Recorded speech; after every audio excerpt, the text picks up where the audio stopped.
Hi everybody. So I'm coming to you today to talk to you a little bit about how to count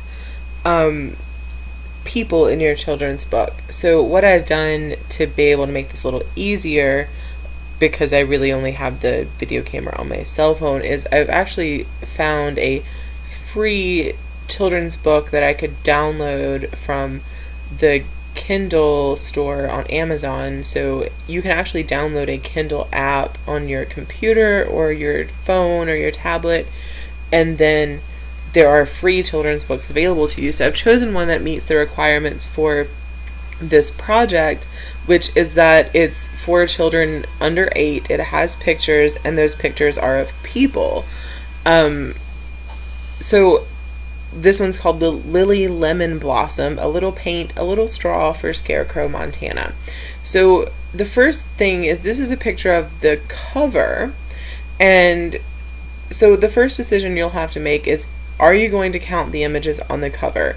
If you count the images on the cover for one book, count the images on the cover for all of the books. So basically, be consistent. Whatever decision you make for one book, do the same thing for all of the books. There are going to be decisions that you get to make. You don't necessarily have to ask me what you should do, but be consistent with those decisions. All right, so let's talk first about how do we count people in this book. Okay, so I'm going to say, for my choice here, I'm not going to count the cover, because a lot of times in children's books, the cover image is also somewhere on the inside. So what I'm going to do is I'm going to go ahead and go to the next page. And so here we find some really important information. Oh, look, the story and the illustrator are right here, and we're going to need that. But I'm going to go ahead and count this page, the title page, because there's an image. So here's one person. This is probably Lily Lemon Blossom. I have never read these books before. This one was just free. And it looked like it might do what we needed it to do. So this is Lily. She's a person. Her doll is a bunny and does not count. So here's person number 1. Now let's turn the page. There's Lily again, but we're going to count this as 2, person number 2, okay? Because that's a second image of a person. All right, turn the page again. There's person number 3, even though it's Lily again. The Scarecrow does not count because the Scarecrow is not a person. All right, let's turn the page again. There's person number 4, and it's Lily again. Person number 5 is Lily again, but it's still a 5th person. Here are people number 6 and 7 on this page. Okay, so now we're seeing more people. These are persons 6 and 7. Here's person 8. Here's person 9 if you want to count the bottom half of a person. If you don't count this half person in one book, don't count half a person in the next book. This is another choice that you will get to make. Okay, so if you decide to count this person as a person because you can tell that it's an actual human being, then count that person. If you decide not to count that person, then don't count that person. But that's a decision that you get to make. So let's keep looking. Here's another person, right? But we're going to keep counting, and every time we see Lily, we count her as a different person. We pretend we've never seen her again before. All right, so then by the time we get to the end of the book, we'll have a number that is the total number of images of people, not necessarily the total number of characters in the book. All right, so that's what we're looking for. Okay, so then we're going to count race. All right, now if I'm looking at Lily, there's nothing in here that she looks white to me. She has very Caucasian features. When I'm counting race, what I'm looking at is a person's physical characteristics. All right, so anything about them, their hair, their eyes, their nose, their skin color, that's basically what we're using to count race. Okay, so if I'm looking at Lily Lemon Blossom, all right, I look at her and she is fair-skinned with brown hair. She is, to me, a white kid. All right, so I'm going to mark her race as white. And every time I see her, I'm going to count her as a white kid. All right, same with her grandparents. They're white with gray hair. All right, now we move on to ethnicity. And the important thing to remember here is that now thinking about cultural characteristics. I'm not going to look at her physically, but I'm going to look at how she dresses, what language she speaks, what environment is around her. And since I see her on a farm with a scarecrow and with her grandmother in an apron and her grandfather in his boots, I'm thinking they're American. They look pretty much like typical Midwestern white Americans to me. So I'm going to count her ethnicity as American. All right. Now, she could be black and American, but her ethnicity would still be American. There's nothing about her that says that she is Chinese or Japanese or Mexican or South American or Brazilian or Russian. There's nothing about her that says she's anything but an American child. So we're going to count her ethnicity as American. All right. So then let's think about what social class Lily's in. This is a good example. They live on a farm, right? Or she's at least visiting her grandparents on the farm, from what I've gathered. They're gathering paint cans from a day of work, and they're going to go have dinner, right? Her grandfather's in work clothes, not necessarily blue jeans. It looks like he's carrying a blue drop cloth and a ladder, and he's in brown work pants and probably a flannel shirt of some sort, right? But his shirt has buttons. She's in leggings, sandals, and a tunic, and a bow in her hair, and her hair is fixed nicely. I've never quite seen a farm girl dressed like that. I don't know how you'd actually work on a farm in sandals and a bow in your hair, and your hair not in a ponytail. I grew up in the country. I can't imagine actually doing any outdoor work like that, but whatever. Apparently they needed to make her look like a girl, so she looks like a girl. So how you classify this is by social class is up to you. I'm going to go with their working class. They're doing work that makes their livelihood possible. And typically middle class people don't actually do this kind of physical labor. You'll have a much better understanding of this after we read Michael Zweig's article in a couple weeks. A better understanding of how to classify people's social class, but you just have to kind of look at the clues in the context of the image and take a guess. And then on your worksheet, write down what it was that led to you making that guess. All right. So that's how we're going to look at social class. Now we can look at how we're going to tell someone's gender. All right. So here's a picture of 4 people. All right. How are we going to tell someone's gender apart? Now, where there's no one in this image who's gender neutral or gender ambiguous, we can tell that in this image there are 2 masculine people and 2 feminine people. So Lily and her Nana are the 2 feminine people. They're both drawn with more feminine physical features. They both have pinker cheeks. They both have feminine hairstyles. They're both wearing what appear to be dresses, even though we can't see the bottoms of them.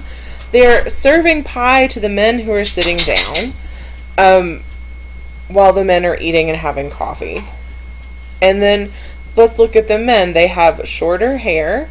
They're both wearing shirts and sitting while the women serve them. And then we can also look at the actual text. So Nana is asking Lily what she wants to do when she comes back to the farm, and she's saying she wants to put ribbons on the baby chicks and tiny pretty pink shoes.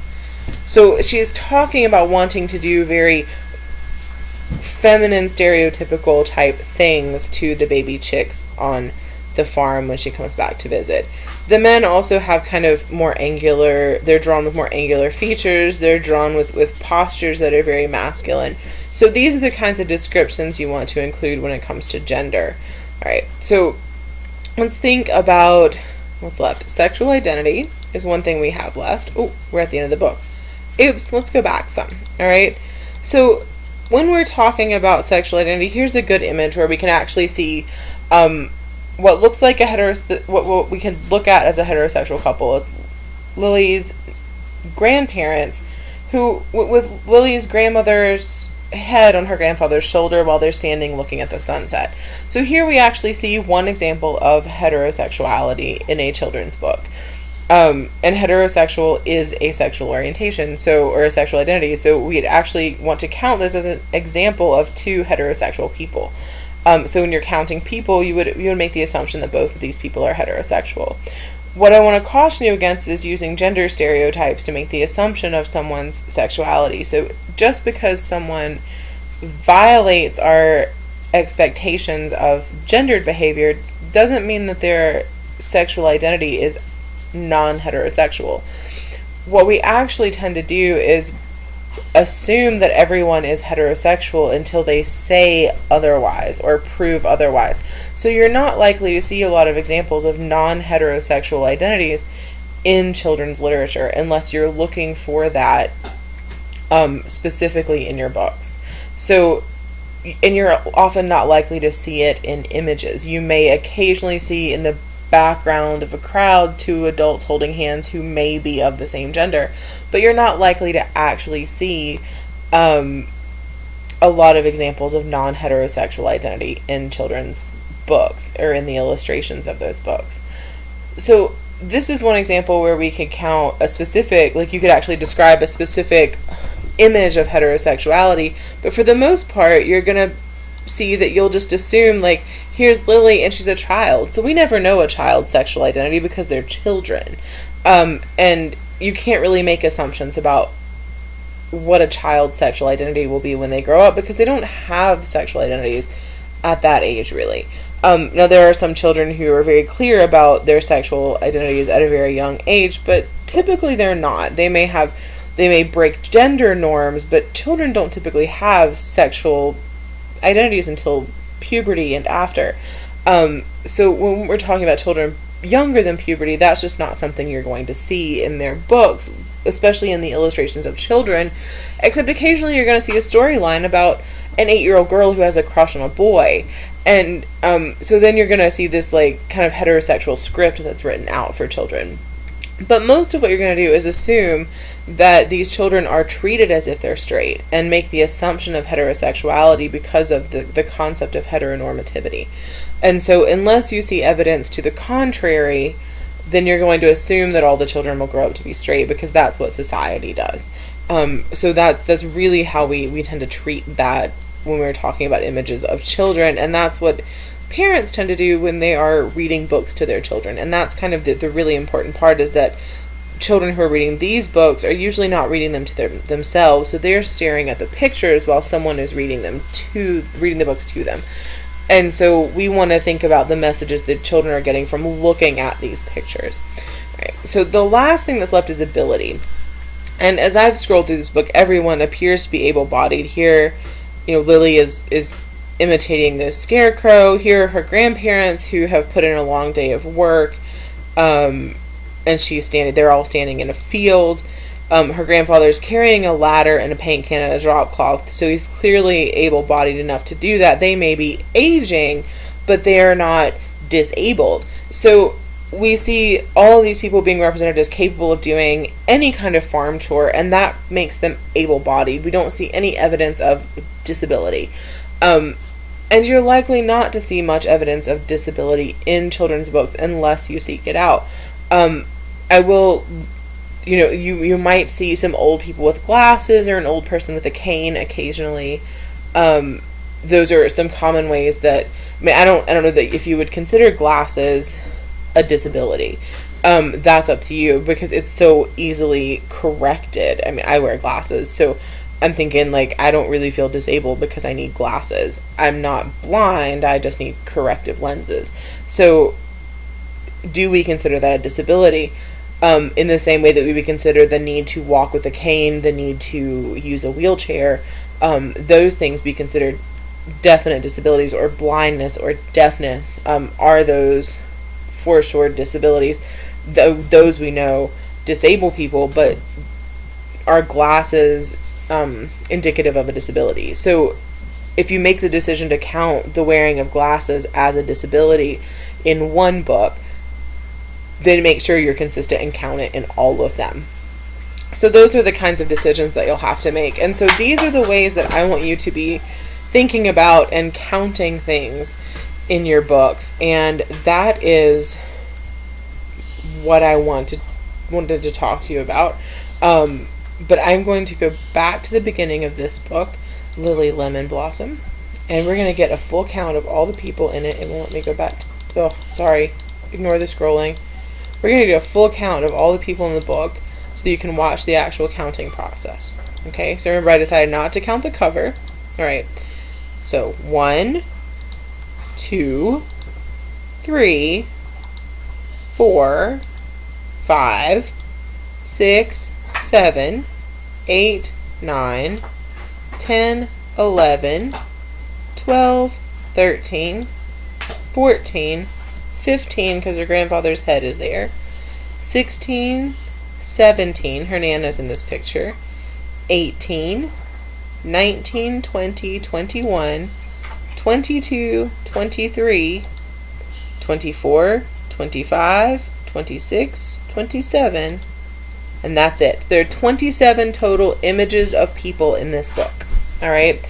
And that's, I think, a very important thing for you to understand, is how to count the total number of people in the book. Alright, if you have more questions about how to count things, please use the forum below here as your guide for that, and ask me any questions you need to ask, and I will be happy to help. I will see you all at some point. Bye.